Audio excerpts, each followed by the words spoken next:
Bonjour! Aujourd'hui, dans cette vidéo, je vous fais une autre vidéo sur les commandes MS-DOS. Ça fait quelque temps que j'en avais pas fait une parce que j'avais été préoccupé, entre autres, par le matériel que j'avais eu, donc la scosification et tout ça. Et ensuite, j'ai pas fait de vidéo pendant 3 semaines parce que j'étais pas là ou j'ai été préoccupé par autre chose. Parce que la semaine, le colocataire était là, mais là, le colocataire n'est plus là pour un petit moment, puisqu'il a terminé les cours, donc il est reparti ailleurs, mais donc ça me laisse quand même plus de temps. Mais voilà, donc je vais pouvoir reprendre les commandes sous MS-DOS, et la commande d'aujourd'hui va être RAM Drive. Donc, RAM Drive, les RAM drive, c'est quelque chose qui existe depuis très longtemps. Ceux qui, vous savez aujourd'hui maintenant qu'on peut réutiliser une partie de la RAM pour se faire un média de stockage avec celle-ci, mais ça date pas d'aujourd'hui. Ça existe depuis MS-DOS 5.0, il me semble. Si je me trompe, j'écrirai la version sur un petit texte. Mais il me semble que c'est à partir de la version 5.0 qu'il y a eu RAM Drive. Et avec ça, vous pouvez utiliser une partie de la mémoire étendue sous MS-DOS et comme une zone comme un média de stockage. Voilà, ça date pas d'aujourd'hui, c'est un truc qu'on retrouve depuis très longtemps. Voilà, c'est vraiment un truc qui date pas d'aujourd'hui. Et je vais vous montrer comment utiliser une partie de votre mémoire sur MS-DOS. Donc, on va démarrer l'IBM Aptiva, qui lui a 16 mégaoctets de RAM. Donc, sous MS-DOS plus Windows 3.11, 16 mégaoctets, c'est quand même beaucoup. Windows 3.11 va utiliser rarement 16 mégaoctets.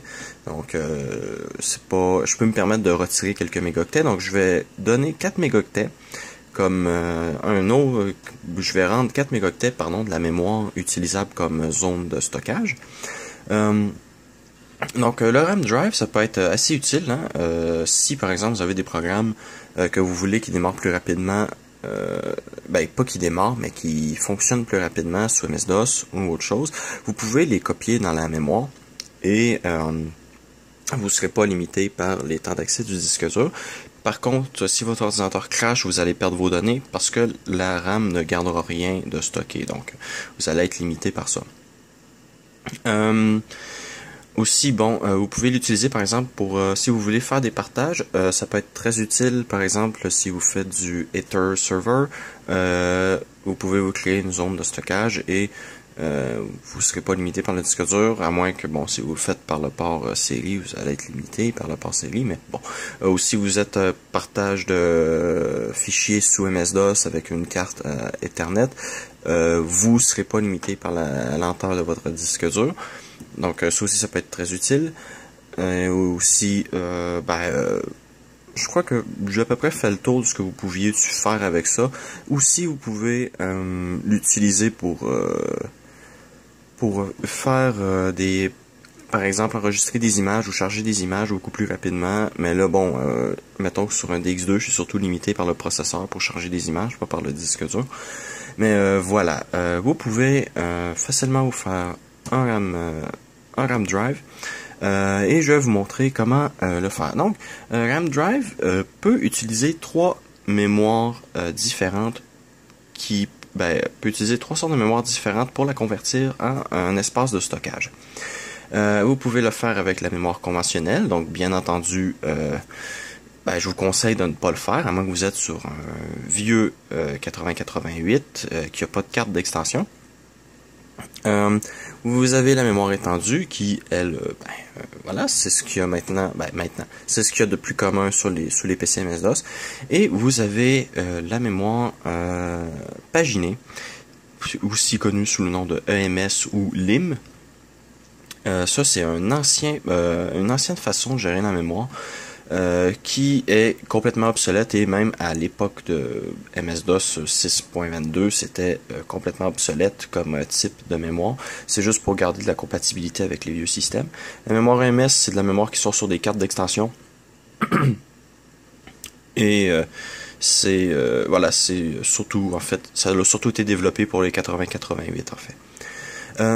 Mais donc voilà, à moins que vous avez un très vieux ordinateur sur MS-DOS, je parlerai pas du tout de la commande /A pour la mémoire paginée. Je vais non plus, je vous montrerai pas comment faire un RAM drive dans la mémoire conventionnelle. Vous n'avez qu'à ne pas mettre de commutateur /E. Ça va le mettre de base dans la mémoire conventionnelle. Et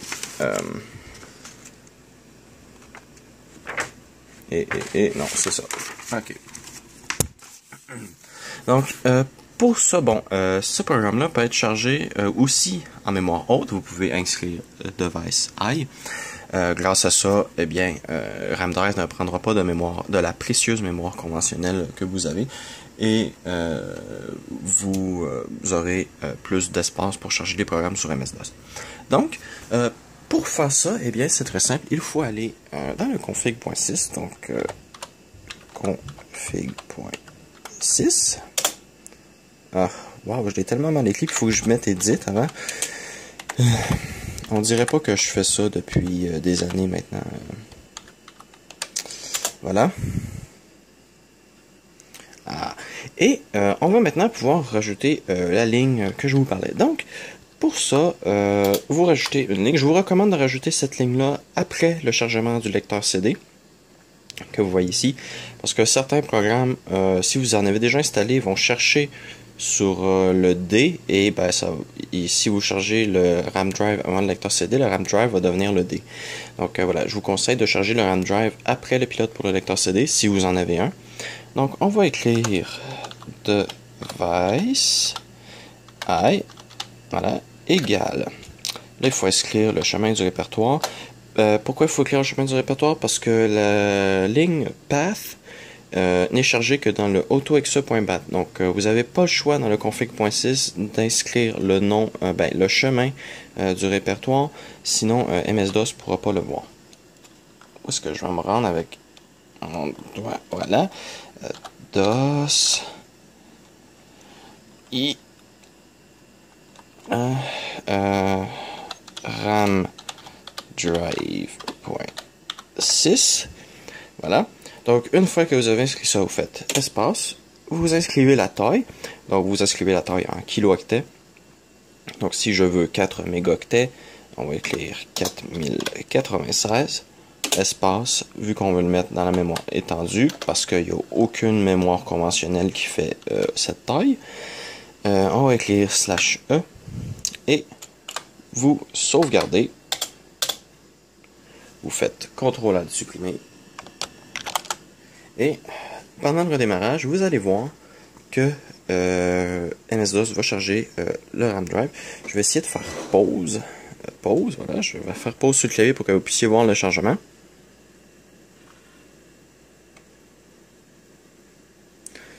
Donc ça ne saurait être long.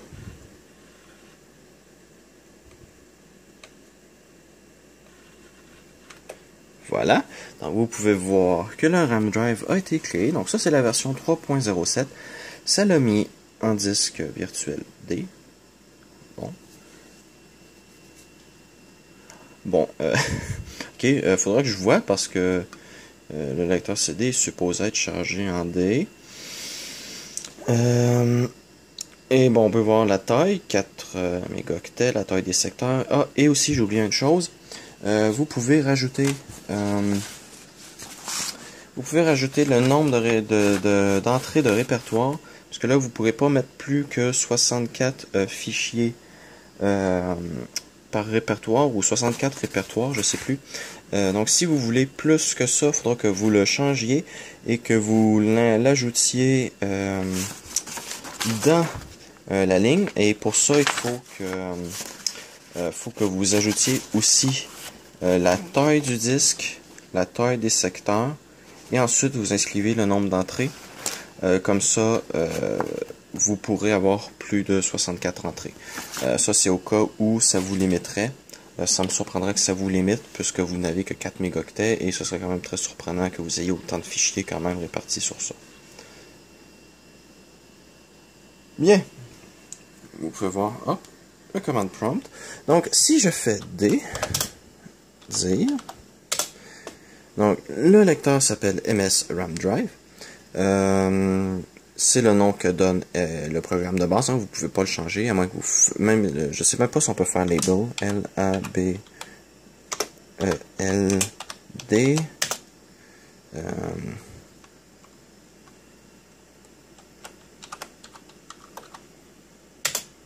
Donc, si je fais dire... Ah, ok, je peux changer le nom. Bon, c'est au moins ça. Donc, on va retourner sur le C. Et on va entrer dans Windows. Et vous allez voir que Windows va voir en fait automatiquement le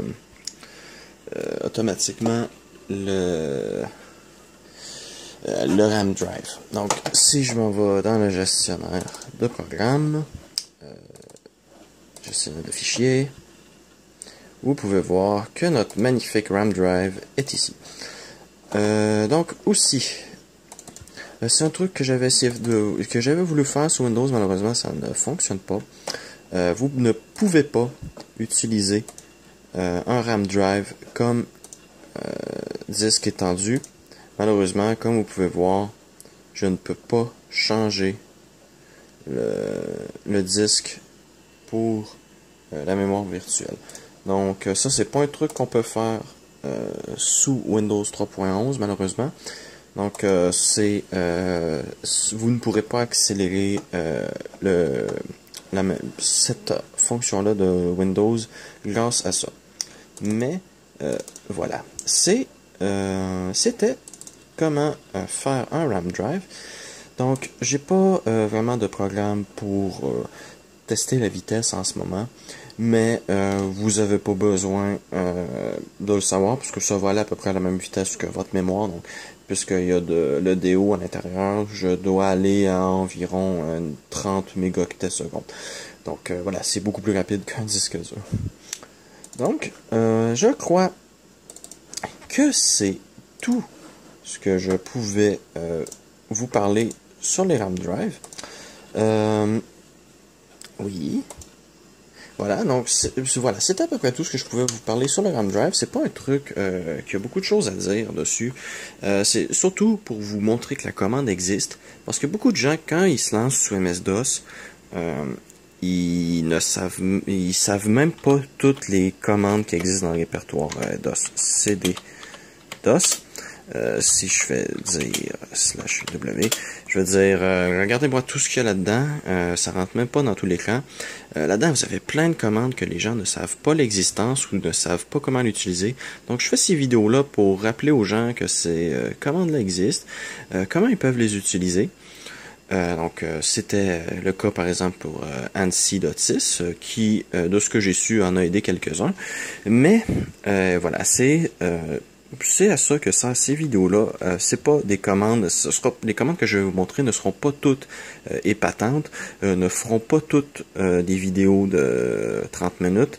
Je suis sûr que même certaines ne me permettront de faire que des vidéos de 5 minutes parce qu'il n'y aura pas grand chose à dire dessus. C'est juste pour vous montrer que ces commandes existent, que vous pouvez les utiliser et qu'elles peuvent vous aider à améliorer votre expérience sous MS-DOS. Donc, je crois que j'ai pas mal fait le tour de ce que je pouvais vous dire avec RAM Drive. Donc, amusez-vous à utiliser de la mémoire vive sous des systèmes qui vous le permettent. Hein. Si vous avez que 8 mégaoctets de mémoire vive, je ne vous conseille pas de faire de RAM Drive, surtout si vous utilisez Windows 3.11. Si vous utilisez MS-DOS, vous pouvez toujours dédier un peu de mémoire étendue pour un RAM drive. Par exemple, à moins que vous voulez utiliser des jeux qui prennent beaucoup de RAM, comme Doom par exemple, qui demande absolument 4 mégaoctets. Donc, faut que vous vous ajustiez en fonction de vos systèmes. Là, par exemple, avec 16 mégaoctets, je peux me permettre d'avoir un petit 4 mégaoctets de perdu. mais voilà, sachez que c'est pas obligatoire, que vous pouvez vous en passer amplement, mais que ça peut quand même être utile, par exemple, de charger certains programmes là-dedans qui pourront rentrer dans les 4 mégaoctets, ou certains jeux même, ou autre chose. Donc, en espérant que vous avez apprécié cette vidéo, et à la prochaine.